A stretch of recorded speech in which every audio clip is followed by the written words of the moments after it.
Welcome back to Spokenspanner. In this episode, we're going to start the front-end rebuild and find out why neglecting the servicing of your forks is such a bad thing. We'll also be making an extraordinary leap back in time when we visit our hard chrome specialist, but more of that later. Before that, let's have a look at a brief history of BMW's use of telescopic forks. Up to 1935, BMW used leaf spring forks, like this. It had no damping, but didn't tend to dive under braking, although you can imagine brakes were pretty weak back then. BMW were first in the world to introduce hydraulically damped telescopic forks on this R12. It was much more comfortable and reliable, but of course it did dive under braking, a problem that got worse as bikes became heavier and more powerful. Like all of us, when forks are under pressure, they get stressed and they lose sensitivity to bumps. The forks are like levers, which is why steering heads have to be braced. On the upside, they look really cool and they're cheap to make. It didn't bother BMW, who put engineering first, and in 1955 they went for an Earls type setup. The rest of the world didn't. Ernest Earls was an English engineer, and his solution was a rigid swing arm pivoted behind the front wheel. It was heavy, but the handling was pretty good, and with a low unsprung weight was naturally anti-dive. Meanwhile, the rest of the world were making a big effort to engineer around some of the telescopic fork problems.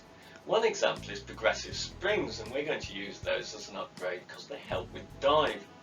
And in 1968, BMW bowed to the fashion and started using telescopic forks again with the 5 Series.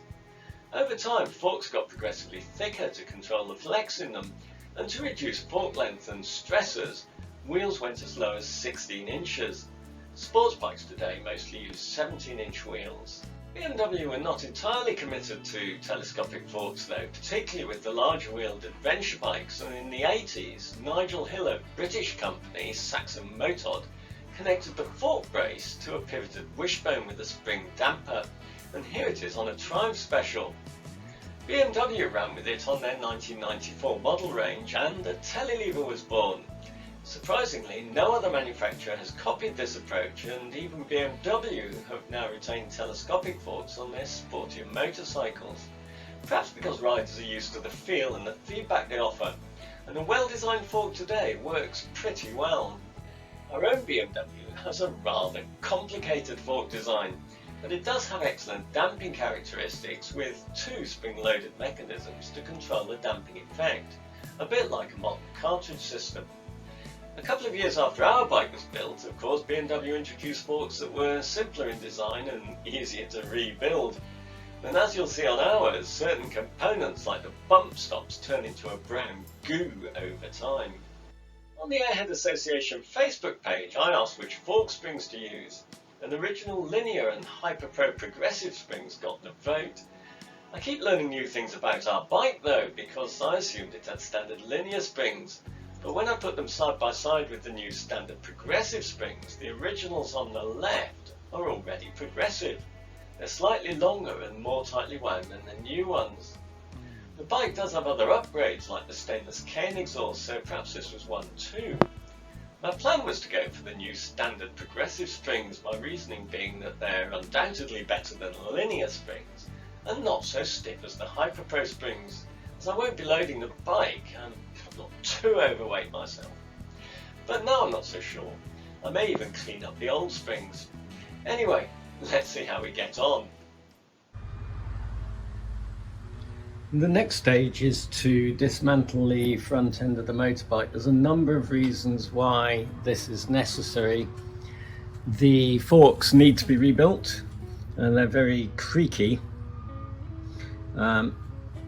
And despite what was anticipated when we first inspected the bike of only a minor pitting on the fork stanchions, when you put these bikes up onto the center stand, the front forks extend out by about 30%, and when we lifted the boots you can see the extent of the pitting there on the inside of the fork stanchions. And this means it's necessary for us to take the fork stanchions out from the forks and to have them hard re-chromed. So that's the next job. When removing the front wheel on these bikes, they are symmetrical. So I've marked with a Sharpie felt tip an R and an L, so that when we take this and get the tyre changed and reassemble it, that we put the wheel back into the frame correctly, which is important. It does move very freely. The other problem as to why we need to fully disassemble the front frame is if I come down here, you can see the grease that is lubricating the taper roller bearings. It has sort of turned into a gloopy, runny liquid. So although the forks don't have any notchiness or play, and at the moment are adjusted correctly, you wouldn't want to ride the bike without inspecting and repacking those bearings. So we're going to take the whole thing apart, and while we're about it, it'll be an opportunity to deal with any corrosion that was underneath the dashboard here. On these aluminium components, we can clean those back and paint them up, and also have a look at the handlebars and probably just polish that up,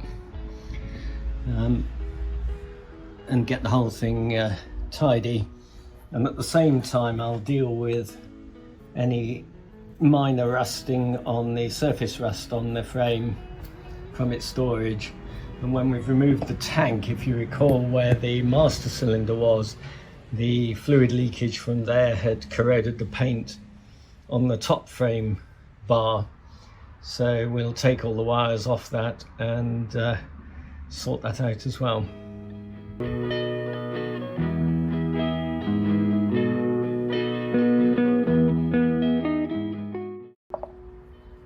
Noting that there is a spacer on the left side, which I'm going to pop back on the axle for the moment, which is in fantastic condition. There's absolutely no pitting or corrosion apart from a little bit on there, which is the exposed part. And as you can see, it's actually pretty well old but well lubricated. So I'm going to put the nut back on there to keep it together.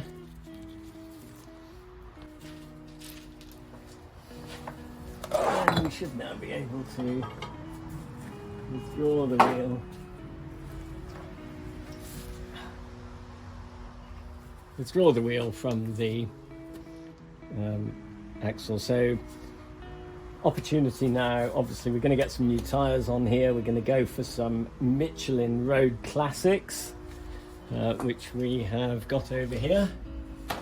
They've rather excitingly just arrived today, so a nice soft, well, softer compound than the vulcanized rubber. It's a shame because you can actually see on the original tyre that it's done so little. This is obviously a replacement from the very original tyre, but it must have been put on before the bike was put away, and so you can actually see the moulding marks still, and there's no cracking. Obviously being dry stored internally, there's no cracking, but you can feel that this compound is pretty vulcanized and hard, and so in my opinion not what I want to be riding on. So I've also got some new inner tubes and rim tape. And so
I've just taken the bottom off this fork, and that's the state of the rather nasty liquid. And these forks are renowned for the bump stops turning into a goop.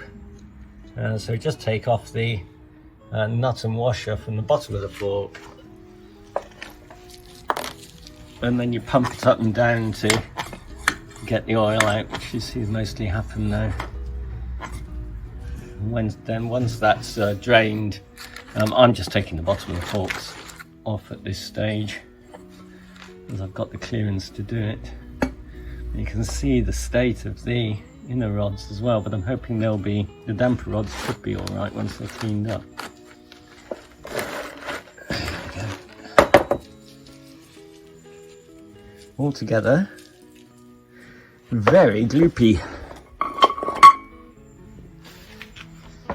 Okay, and you can see the moisture that's been in here, but the actual damper rods don't appear to have suffered, apart from the liquid, which is a combination, I think, of moisture and the components inside it, particularly the rubber components, just decaying within the oil. But I think they'll all clean up.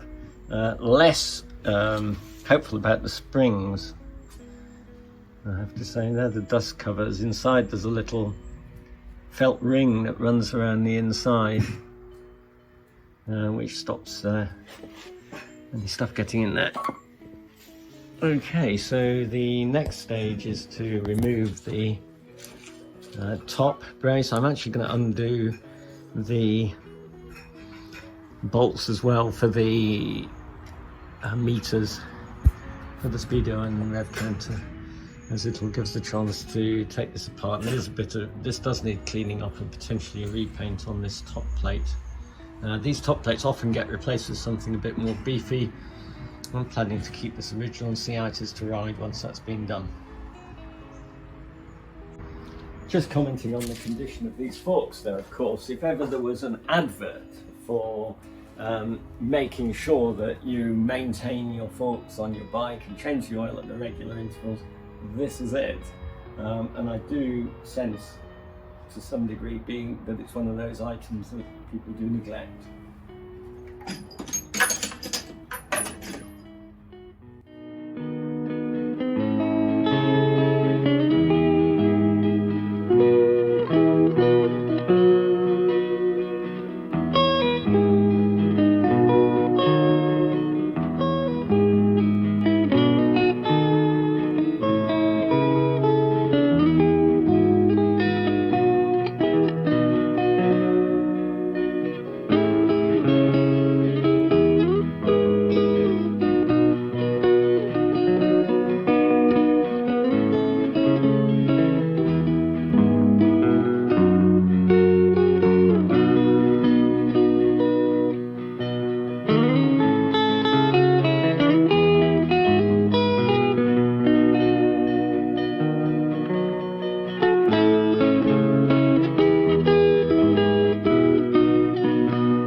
Dismantling these fork stanchions has not been straightforward at all. I've just worked on the first one, I'll show you on the second one, but basically in the top of the fork, it comprises, you can see the dirt in here, it's absolutely terrible, but it comprises a ring that's threaded.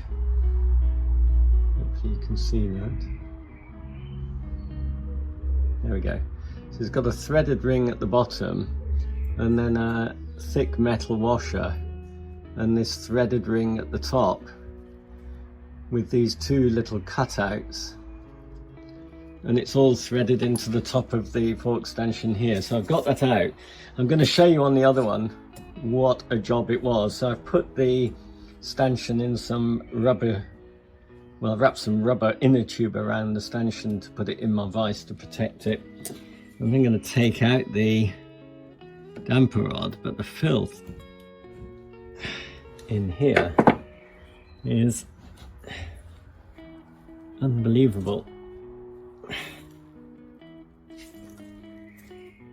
If you can see that. Just dip.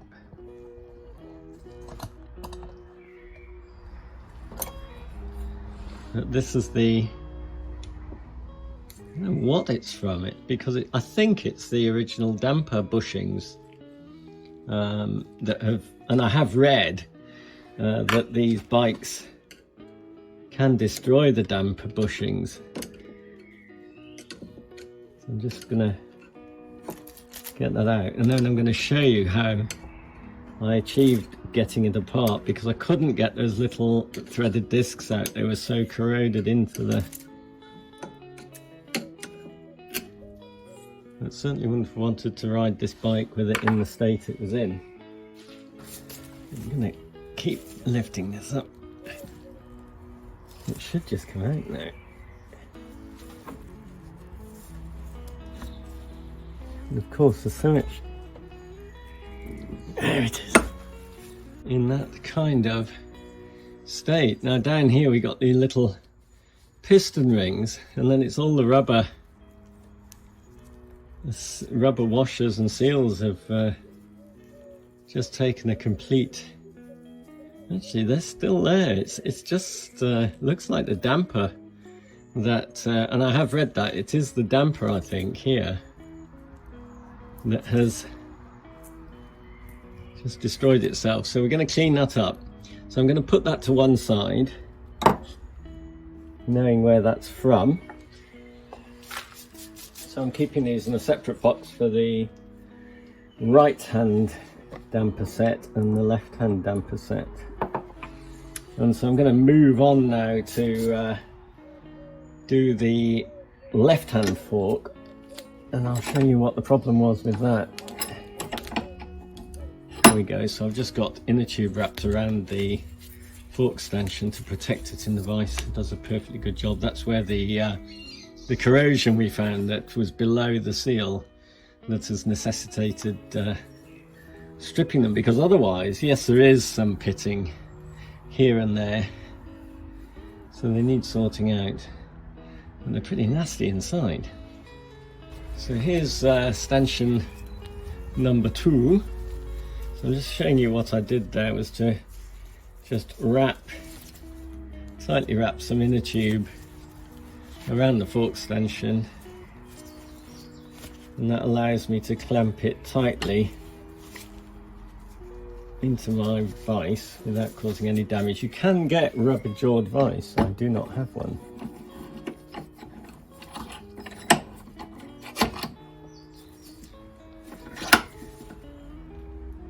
Just clamping that in good and tight. So now you can see top of the stanchion. So this is the damper tube. You can see just how bad it is in there. I mean, they're both as bad as each other. And then there's a circlip in here, so I'm going to get some circlip pliers. I've seen on some videos people finding it quite difficult to remove these circlips, but I've got a pair of laser bent tip internal pliers. So you can get internal ones which as you squeeze it they come together, and you can get external ones which as you squeeze it they go apart. So this is an example of an external, and I've been using that to remove those rings once we get to a stage where we can. So I'm just going to put the internal ones on and squeeze that circlip together.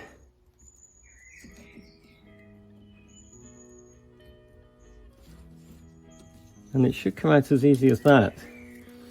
That's the best part of this so far. And then there's a little copper crush washer on the top of the damper rod there, which we'll need to take off. And then pushing a damper rod down, so I've exposed the little nut cutouts, which I hope you can see there, in the threaded plate. And this is where everything became really difficult, because I'm using my external circlip pliers, which are really strong pair, then it sees solid. Now what I realised with the other one was that I needed to get this outer case pretty hot, but I've also got some pretty old here anti-seize penetrating oil. It says Motormania £3.79, so you can tell that's really old, but actually it was really good. So I'm going to put a load of that in, and then I'm getting a hot air gun, and I'm going to heat up the fork stanchion with the hot air gun.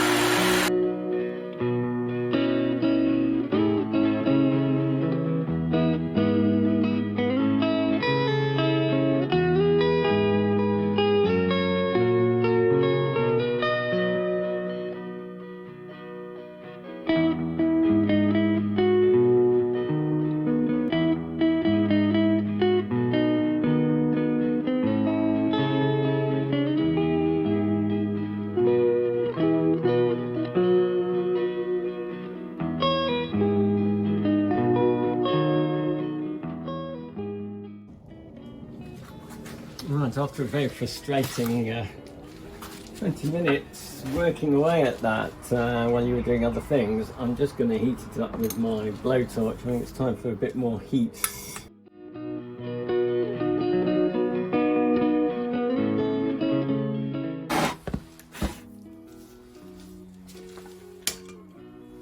That's well hot.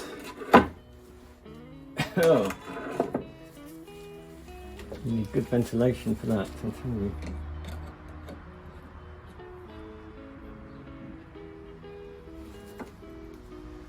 Ah, and lo and behold, you get it hot enough.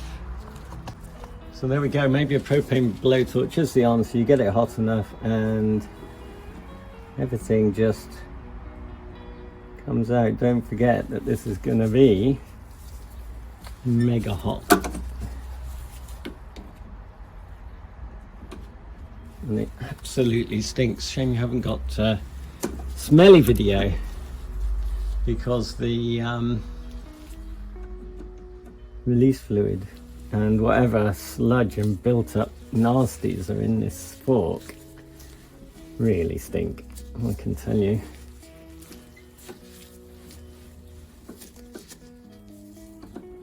And there we go, smoking.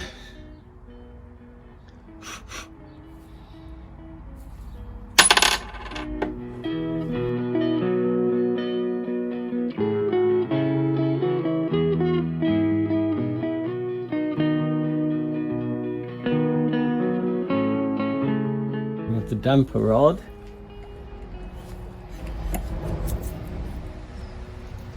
and again have a look at that sludge there.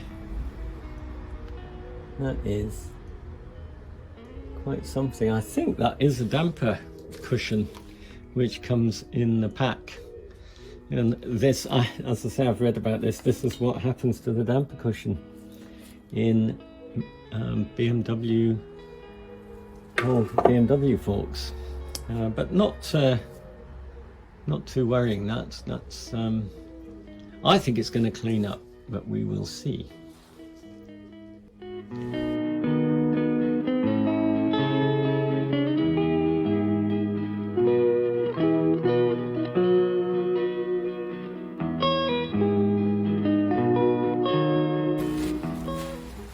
Right, ready for the rechromers. Going to meet Steve, who's one of those experts it's getting harder to find these days, who's been doing hard chrome plating forever. Chrome plating's been around since the German chap discovered it in the mid-1800s, and not a lot has changed since. You probably mostly know decorative chrome, that's the thin shiny layer often applied over nickel on handlebars and wheel rims, and it does pit over time. For our forks, we're after what's called hexavalent hard chrome. It's strong, slippery, and lasts for ages. And getting them re-chromed like this means that you can get a far thicker coating. Now, apologies for the quality of the video, but when you watch you'll understand, so off we go.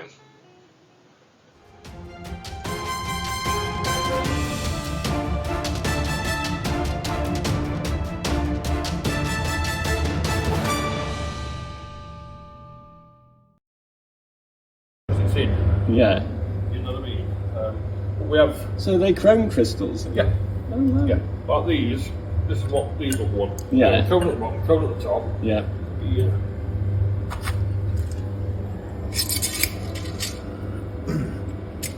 And that's how we're going to tank there. Oh, right, okay. And that seals it then as well? That seals the top and bottom. Then you have a jig that goes on the top of there. And then it fits in the tank like so. It's amazing, that liquid, isn't it? And that's how it all works. That's the horrible. That's the expensive part of the process. Because is it nickel and then you put the chrome? No, we put it direct to steel.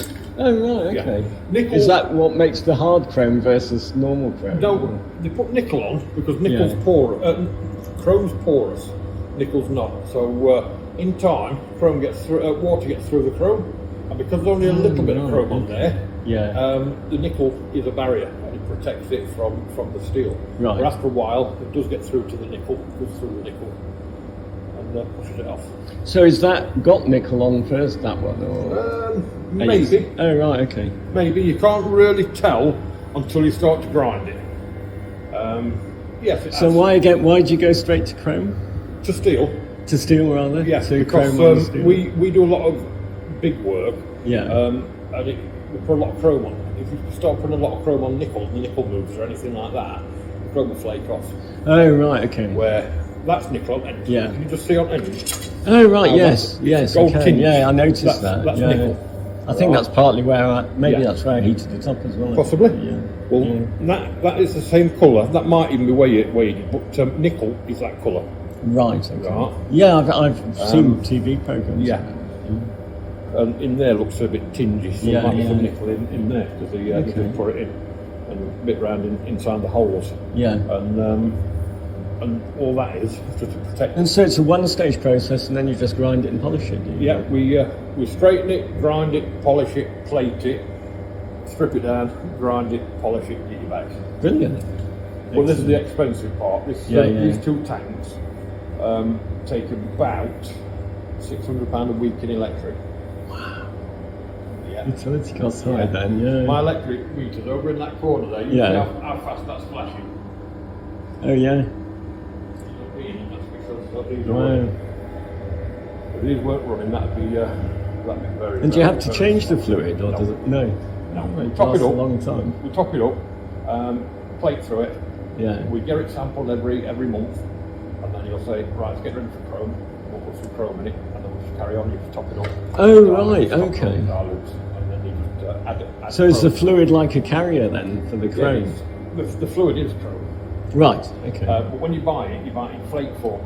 Right. And you put it in, it dissolves, and just makes that thicker.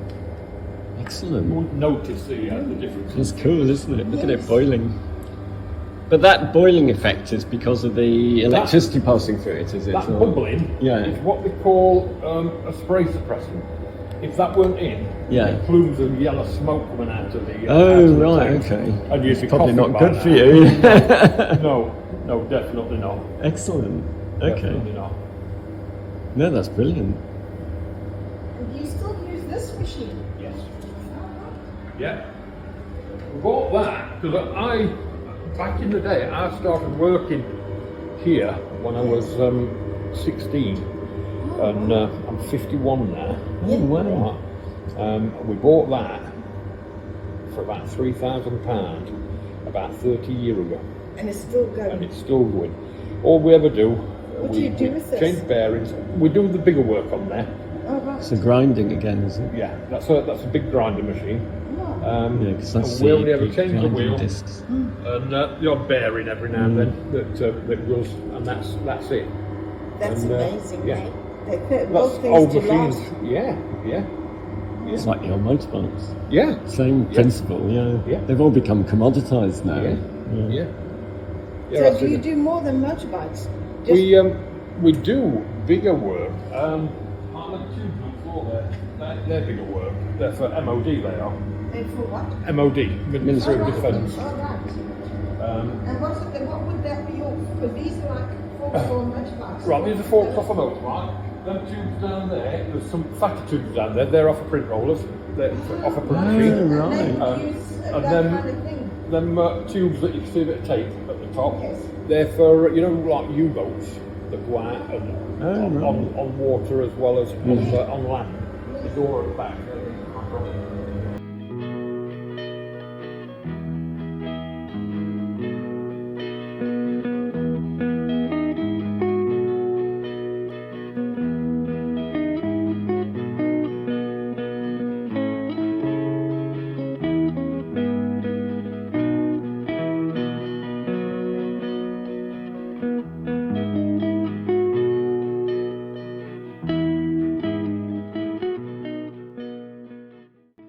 Well, we've got our fork stanchions back from Steve, and what a fantastic job he's done.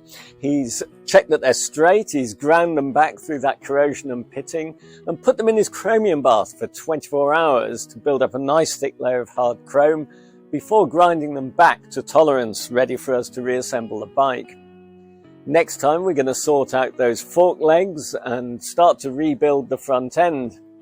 In the meantime, Sally, being a Welsh Border Collie, has been off to the beach in about as wet weather as we've got today.